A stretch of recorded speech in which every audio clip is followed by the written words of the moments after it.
Thank you very Great much. afternoon. Okay, the next lecture is by Professor Conwell. Hello, sir. Do you have my voice? I do. Do you have mine? Yes, I do. And we also have your video. There's a green icon at the bottom of your screen. You can use that to share your screen. And we can start to talk whenever you're ready. Okay. Okay, we have your screen. Thank you very much. Can you see it there? Yes, it's perfect. Okay. Well, it's really a pleasure and an honor to join this group today. It's a remarkable set of talks that you've set up, and I'm really pleased to contribute what I can. I'm a geriatric psychiatrist at the University of Rochester, where for many years we've been studying suicide across the lifespan. My own focus is on suicide and its prevention in later life. The declaration that I have up here is to a grant that came from the National Institutes of Health, and in particular the National Institute on Aging, as a result of a process that they undertook in 2018 to make a determination about whether this construct of emotional well-being, EWB, warrants intensive study. Is it a scientific thing that has social, psychological, and in particular, in our interest area, neurobiological bases? So we created this network of emotional well-being studies. And let's see, there we go. Okay. The Network for Emotional Well-Being and Brain Aging, to look specifically at the relationship of aging changes, both normal and abnormal, in the brain and its association with positive emotions, joy, happiness, these kinds of things that I will try to link to this issue of suicide in later life. What I would like to touch on today is importance of vitamin as a public health problem and a mandate for prevention, but then to key on what are interesting and important disparities between psychological and neurobiological characteristics in aging that could imply mechanisms relevant to suicide risk, and then we used to inform preventive intervention development. So why is this so important? Here is the demographic imperative that we experience here in the United States, wherein you'll see that from now, 2025 until 2050, as has been the case in recent decades, there will continue to be a rapid increase in the proportion and number of older people in our population, both 65 and over, and up to a 2 to 3 times greater increase, actually an increase in those in the old age group. And when we look at that worldwide, if you see here on the left, just this top curve, you'll see that the global total of older adults, that is over the age of 65, between now and 2050, will essentially double. So it is a major issue. Now, that's including Iran. And I wish I knew more and had more understand all the cultures, but there's fundamental similarities that cross worldwide, and that is that in developed and developing countries, the shape of the curve, the shape of the population is rapidly changing. So on the right here, you have what the distribution, of the population of men and women in terms of percentage of the population, how that has changed over the last 50 years. And again, how that is going to look in 2035 in Iran shows a much larger proportion of the population will be older adults, both men and women. Now, in the US, this shows the distribution of suicide risk and rates for men and women by age. And our pattern is much, in some respects, like other parts of the world where suicide rates increase as a function of age.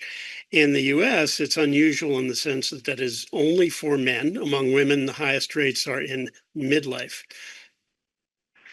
Elsewhere in the world, the pattern, though, is fairly consistent and pronounced that older people tend to have higher suicide rates. That's of completed suicide wherever you look.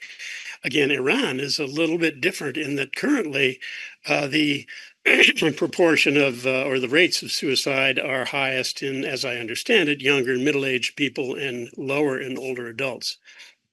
Now that may still change and may be a function of and very much in terms of the burden of suicide risk, subject to change because of the differences over time that will emerge in things like the dependency ratio, that is the proportion of of people who are in the workforce able to support older people or disabled people who are unable to work, and putting greater burden on healthcare systems and social service supports and families over time. So it's a very important deal. So how do we understand it, and how do we be prepared to intervene to prevent more effectively?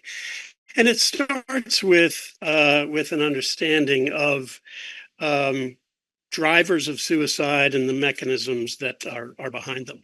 Now, well, risk factors in later life for suicide tend to be the same in general, broad strokes, as at younger age groups. There's some subtle, but I think important differences to take note of. And I use this device, the 5Ds of suicide in the United States, to explain what the general drivers are.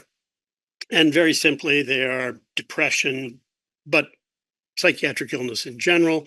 Depression tends to be by far the most common psychopathology of older people who take their own lives, at an odds ratio of about 40 times greater increased risk for suicide if one is an older person with depression than without. But there are similar independent increases in risk that are driven by access to firearms in our case, which is an endemic, a serious problem of exposure and risk associated with it, as well as social disconnectedness, the third D, which means that older people in general tend to be less well connected to a social network and experience loneliness, social isolation, disconnectedness from the social benefits that derive from relationships with other people. And we know that that is an independent risk factor for suicide in later life, as it is at other points in the life course. And then finally, this combination of illness, as well as the associated functional disability that comes with it. Now, these are particularly salient, distinctive in a way for older people because the prevalence of physical illness, of course, is very high, but also, therefore, the predictive value of identifying physical illness in later life does not contribute very much. But it's true across different kinds of physical illnesses, as identified here, where the risk ratios for cancers,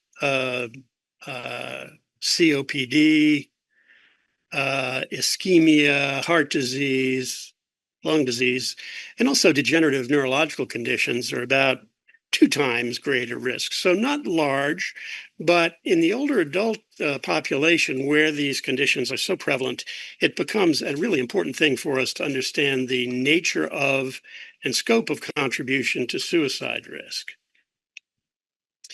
Um, let's look and think about dementia for a moment, because it is, again, the largest contributor in terms of cognitive worldwide. And how is that going? Again, like the general demographic imperative of aging, the proportion and numbers of older adults with cognitive disease is rapidly increasing. So it will double over the next 20 years to what you'll see here, the number of people, 130, 140 plus million people worldwide will have dementia. But of course, there's a lot more going on behind the scenes there. Here's a slide just to make a couple of points. It shows the adjusted odds ratios for suicide following a diagnosis of dementia by time among people who, at the age they are diagnosed, are either older adults over 65 or um, uh, here and versus younger onset of disease. And the take home here is really, first of all, that risk is generally higher for people, both young and old, with the diagnosis. That risk tends to be a little higher for people who are diagnosed younger at younger ages, and that it tends to decrease that risk over time following diagnosis. So we strive to understand why people take their own lives. And it's clear that in later life, physical and mental distress, functional decline, and perhaps in particular, cognitive changes have a lot to do with it. Looking at this a question through the lens of emotional well-being, which is our job in this network for emotional well-being and brain aging, I think it behooves us to ask the equally important question of why the vast majority of people in poor health in later life don't take their own lives. How do we understand the protective factors that are also at work in addition to those that we think of as typical risk factors? Data talk about spirituality, engagement in organized religion, which many people believe is a form of social connectedness, a way for older adults in our country, in particular as a cohort, to remain engaged with society and with other people. And physical health, functioning, access to services that maintain independence, all of these are protective factors in later life. But I want to shift a little bit to focus on this notion of emotional well-being, which is defined in many different ways, but is certainly a construct that maps very closely onto others like happiness, life satisfaction, and positive emotions in general.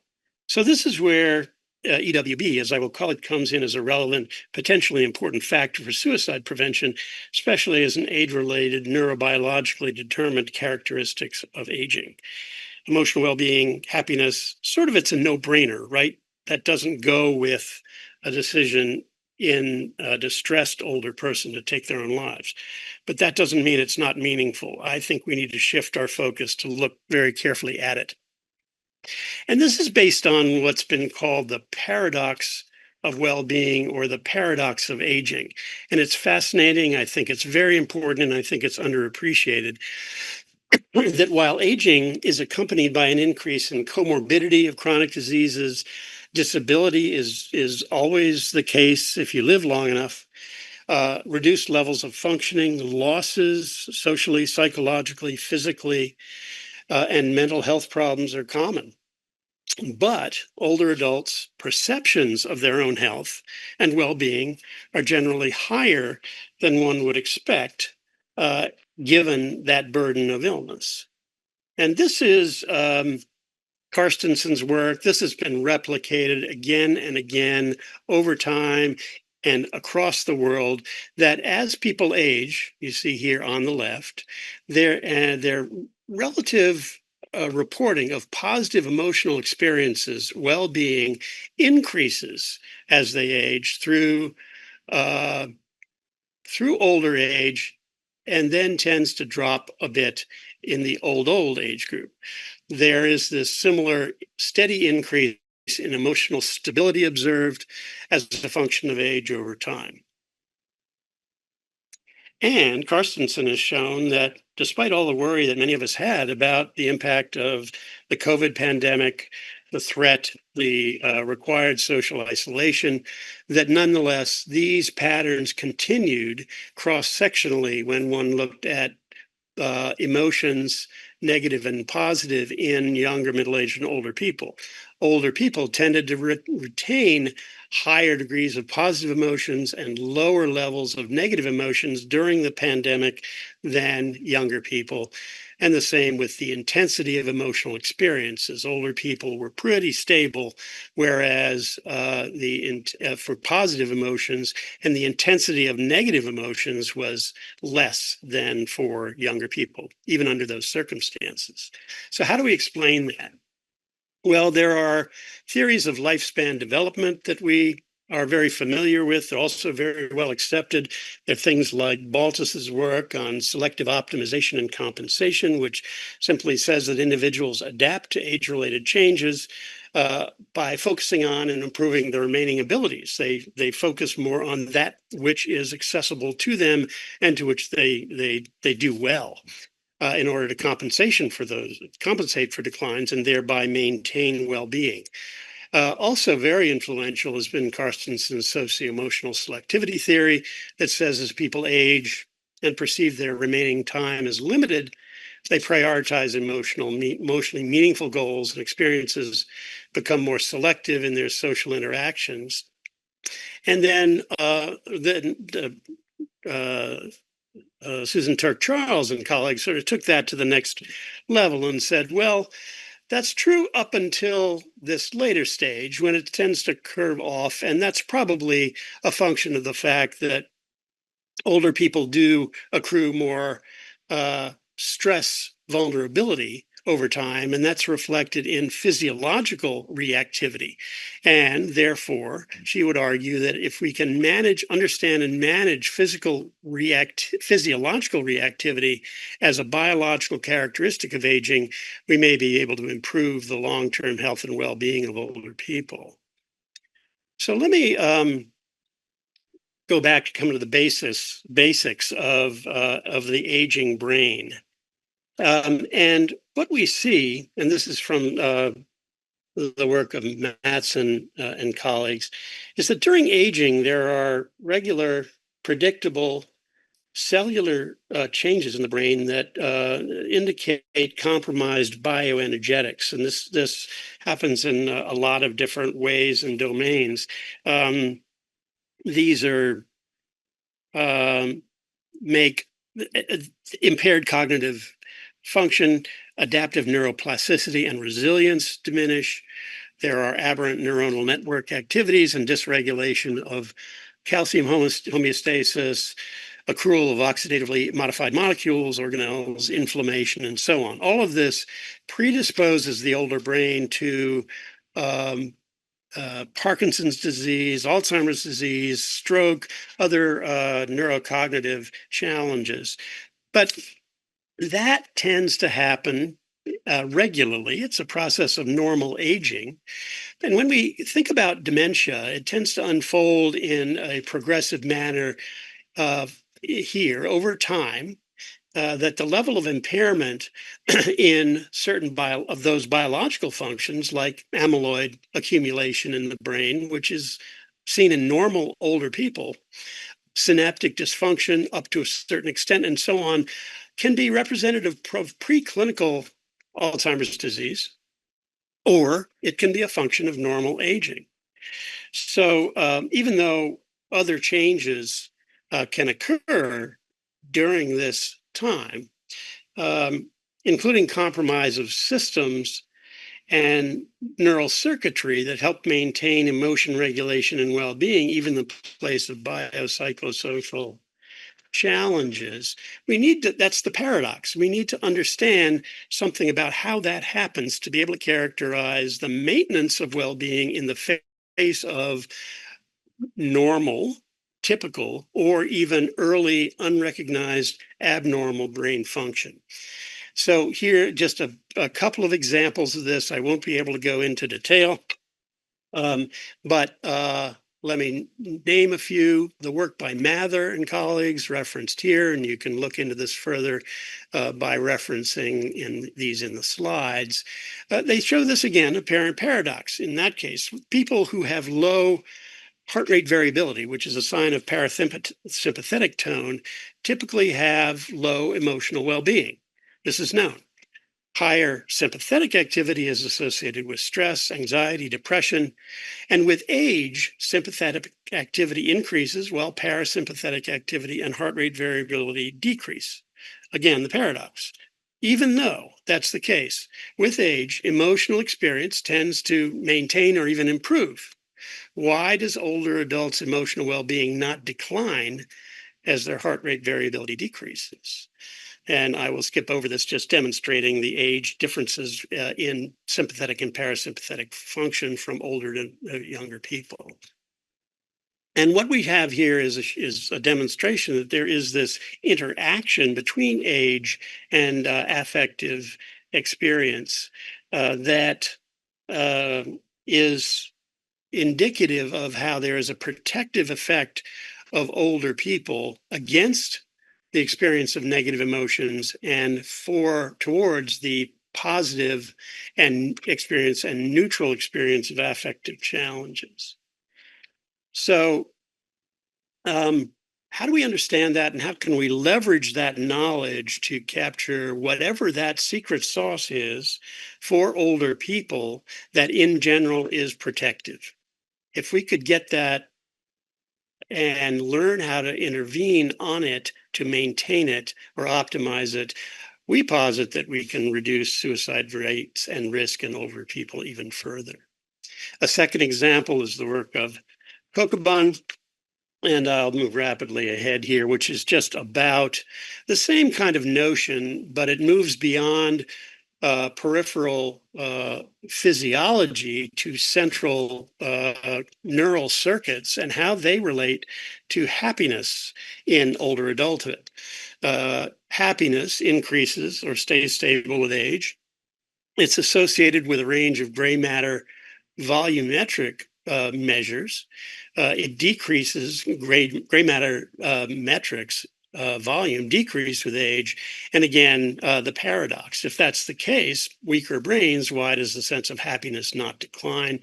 And what Kokobun hypothesizes and tests using functional MRI is that it's not gray matter volume that's directly related to happiness, but that integrity of white matter continues to facilitate communications between major brain regions responsible for affective valence and emotion regulation. And I'll skip over those findings in greater detail, leave them for you to follow. And lastly, just to mention the work of colleagues here in our Network for Emotional Well-Being that driven by Van Ki Lin and Quan Hong Wong at Stanford and here. They propose a reactivity and reappraisal model for understanding EWB and its age-related changes, emphasizing again dynamic interactions between affective stimuli, behavioral and physiological responses, brain emotional states, subjective feelings, and that all of this is mediated by ventromedial prefrontal cortex interacting with multiple networks cortically and subcortically to try and provide an extra layer of neural control for older people over the subcortical circuits involved in affective reactivity that is seen in typical older adults. It's their armor. Suicide in older adults is associated with these physiological, sociological, neurobiological processes, but there are these series of paradoxes, and I've had to rush through this for lots of reasons, and because of time constraints, and frankly also because I'm not a neuroscientist, and I'm looking at these phenomena in my older patients and older people, non-patients in general, to understand what is that extra something that they bring to later life that could be a significant opportunity to reduce the morbidity and mortality of suicide in later life by capturing it and developing approaches through that to identifying who among them is lacking that capacity and fashion interventions to augment or recapture it. And with that, I will stop. Please let me know. There's my email address. If there's something I can expand on or you'd like to talk more about it, I'd be happy to do that. Thank you. Thank you very much, Professor, for that very informative talk. There was only one question that I saw, which I think you already addressed. Someone asked if there is any opportunity to collaborate with you in research projects. I guess they can maybe follow up on that using the contact information you provided. We have here at the University of Rochester a Center for the Study and Prevention of Suicide, which is across the life course. And so there are a lot of investigators looking at these issues, less so neurobiologically, more so on the psychological and social dimensions. Of course, collaboration is something we're always very interested in. It really depends on the interests and access and all of those issues that are kind of complicated, but I'd be glad to think with somebody about it. Okay, thank you very much. Aside from that, Is it possible to ask a question? Yes, go on, Professor. Thank you very much, Professor Conwell. Really, it was very, very informative. In Iran, as you mentioned, we have more suicide attempt and death among young people. But there is a small notch suicide around 45 or 50 years old people. However, the rate of suicide attempt to suicide in young people is around 20 to 1. But in older people, it is around 2 to 3 suicide attempt to 1. And it seems that they are very serious and intention to die is very high among older people, even that the rate of suicide in Iran is low, but intention is high. What do you think about that? What is your interpretation? Thank you. Yeah, it's a great point, and there's so many aspects of this, aren't there, that are puzzling to us and are so important for us to wrestle with and understand. That's a pattern we see, excuse me, in the U.S. as well, in which near as one can tell, and our surveillance figures are okay, but they're not great. We miss a lot, both of attempts and completed suicide, I think. But that the ratio of attempts to suicide in younger adulthood has been estimated as sometimes, particularly in younger women, as high as 200 to 1, and maybe 2, as for you in Iran, 2 or thereabouts to 1 for older people. It's explained, I think, in a number of ways. One is that older people are more frail, less reserved. So if there is a suicide attempt, it results in death more commonly. Secondly, that older people in our country tend to be more isolated. So if they initiate an attempt or have fewer opportunities to express intent to take their own lives, that they don't get the help. It's not mobilized for them as soon, and therefore a life may not be saved. But then third, I think also what you're getting at is that older people are demonstrably more intent and use greater lethality methods than is the case for younger people. I think there's a cohort effect involved there, that we see in that older cohort a greater proportion of men than women in later life. Men tend to have, in our country, much more socialization around access to use of firearms, and than is the case for women. So in later life, it's the men that are dying because the men are more intent. How do we define that in a way? It's the use of immediately lethal methods than is the case for women, who tend to use other methods like overdose, suffocation, and some things like that. I think it's multiply determined. Unaddressed, really, in any way, is this issue among old people of the underlying role of aging neurobiology to issues like impulsivity and lethality of intent. So it's a mystery.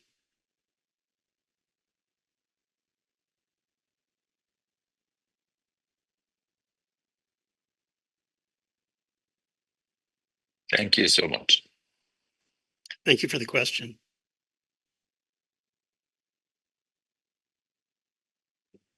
Okay, as it seems to be that there's no more questions, I guess this will be the end of the session. It was a big honor to have you with us today. Thank you very much for your talk. My honor for coming, and I hope that that there's a takeaway here, and that there are among us all more and more people interested in this phenomenon of suicide and aging in later life, and the great strengths that older people bring to that we need to learn more from. So best wishes to all. Thank you very much. Good afternoon to you, sir.